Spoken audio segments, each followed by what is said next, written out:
O que motiva você? Quais são os seus sonhos? Quais são os seus desejos?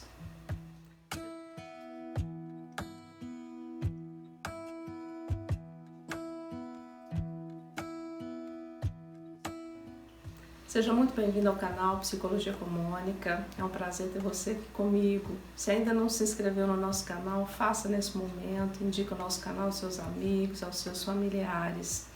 Hoje vamos conversar um pouquinho sobre motivação. É um tema extremamente complexo aí dentro da psicologia.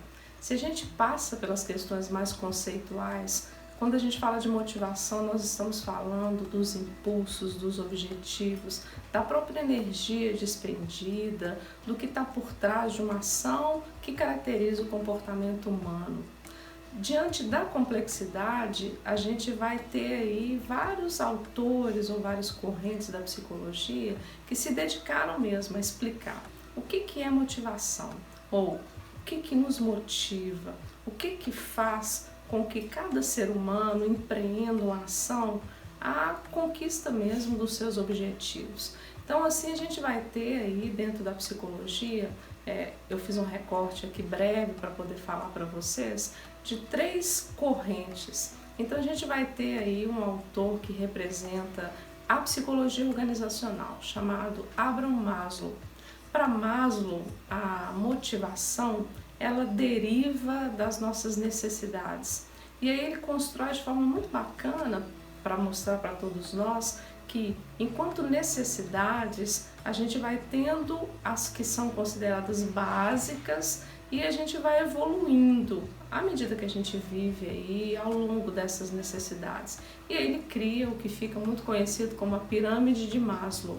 E aí nessa pirâmide ele vai dizer que na base estão as nossas necessidades básicas, fisiológicas. Então nós todos temos necessidades de comer, de dormir, cuidar das nossas questões fisiológicas. Nós todos temos necessidade de ter um lugar para viver, um abrigo. Então seriam aquelas necessidades bem primitivas mesmo. A segunda base da pirâmide de Maslow seria aí as necessidades de segurança. Então, se eu tenho um lugar para viver, eu quero que esse lugar seja um lugar seguro, né? Então, se eu tenho uma comida, eu quero que essa comida também seja cuidada pelo mês todo, então eu quero um trabalho que mantenha. Então, à medida que a gente vai atendendo às nossas necessidades mais básicas, nós vamos caminhando nessa pirâmide de Maslow. A terceira seria a nossa necessidade mesmo de amar, de nos relacionar. A quarta parte da pirâmide seria uma necessidade que todos nós temos de estima, então essa estima também vai ser uma autoestima e realmente esse olhar para o outro, né, que é tão importante para nós, família, amigos, amores. E o topo da pirâmide de Maslow a gente teria aí o que ele chamou de autorrealização. Seriam necessidades que infelizmente a maioria de nós, segundo Maslow, não vai nem sentir. Então, essa necessidade de autorrealização seria aquelas pessoas que de fato foram cuidando de todas essas necessidades e chegaram lá em cima. E podem aí fazer uma crítica, uma autoanálise, podem rever sua vida, conceitos, questões ligadas a valores materiais. Então, essa necessidade de autorrealização, ela seria aí o ápice mesmo, a partir de ter cuidado aí de todas essas questões. Então, assim Maslow nos mostra que o que nos motiva, quais são os nossos sonhos, quais são os nossos desejos, dos mais básicos aos mais altos. Assim, não adianta a gente falar para uma pessoa que não tem onde dormir, que ela precisa cuidar de questões como ter amigos, estabelecer relações amorosas. Um outro representante muito importante também no campo desse conceito, dessa ideia do que é motivação, é o Viktor Frankl. Ele é um austríaco, porque já faleceu, um austríaco que representou, que na psicologia fica conhecido como a terceira força. E o Viktor ele teve uma experiência muito dolorosa, ele foi para os campos de concentração na Segunda Guerra Mundial, enquanto judeu, né, foi perseguido, ele e sua família, perde a sua esposa, perde pai, e a partir de experiências aí tão dolorosas, ele consegue construir uma ideia, né, de que o ser humano ele precisa dar sentido à vida. Então, ali diante da tristeza, da dor e da dificuldade, ele observava aquelas pessoas que às vezes dividiam o pão, que às vezes estavam ali para dar um alento, também sofrendo da mesma forma. E ele começa a perceber isso, que o que motiva o homem é ter um sentido para a vida. Um sentido que vai além até dessa vida no sentido mesmo das nossas conquistas materiais, das nossas conquistas pessoais, profissionais, né? Então, o Viktor Frankl vai ser um representante da psicologia existencial humanista e ele sustenta isso de uma forma muito bonita, né? Que a verdadeira motivação humana é dar sentido à vida.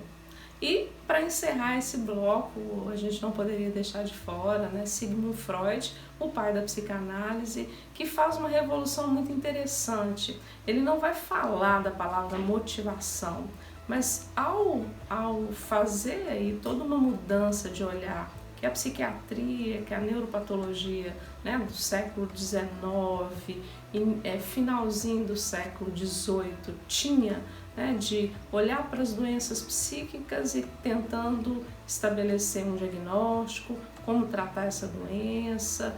Freud ele começa a fazer outras perguntas, né? Ele começa a olhar para o sofrimento psíquico e querer entender o porquê, o que está por trás desse sintoma, dessa dor, né, desse sofrimento, dessa doença que não deixa esse sujeito. Então, assim, ele começa a tocar nessas questões que estão ligadas mesmo a o que nos motiva. Então, a própria doença, ela também tem algo aí dessa ordem mesmo de comportamentos nossos, que são iniciados aí. E Freud vai dizer que o que motiva o ser humano, o que motiva a vida psíquica é a busca pelo prazer, ou pelo menos a busca, né, pelo um desprazer menor, eu penso que a gente pode dizer assim. Assim a gente começa então a perceber que é extremamente complexo falar de motivação, né, e é muito subjetivo. A gente tem esses três autores, pontos aí que vão sendo apresentados, mas a gente também precisa considerar aí que nossos comportamentos eles são observados. Então os autores também eles destacam que ao analisarmos o que nos motiva, o que é motivação, nós temos aí que separar. Tem algo que é muito pessoal, né, que é chamado de motivação intrínseca, que é essa motivação interna, né? Então, por exemplo, eu gosto de estudar, sempre gostei. E faço isso porque isso me dá prazer, porque isso é importante para mim. Eu não preciso que ninguém me diga, me cobre, né? Então isso é uma motivação interna. Mas existe também o que a gente vai chamar de motivação externa ou extrínseca, que é aquela motivação que vem de fora mesmo, né? Então vamos imaginar que eu escolho fazer um curso superior, eu vou ficar estudando aí 5 anos, é algo que é importante para mim, mas ao ouvir alguém reconhecendo esse comportamento ou esse projeto que eu estou cuidando, né, vai ser importante esse reconhecimento social, esse reconhecimento familiar. Então assim a gente tem algo que é interno que se encontra com algo que é externo, para que a gente possa manter em curso aí nossos objetivos, os nossos sonhos, os nossos desejos, né? E a gente fala dessas palavras, então tem coisas que são simples de se querer, de desejar, de querer trazer para a nossa vida, mas todos nós sabemos que alguns projetos nossos, eles vão requerer muita energia. Isso é motivação. Um abraço, até o próximo vídeo.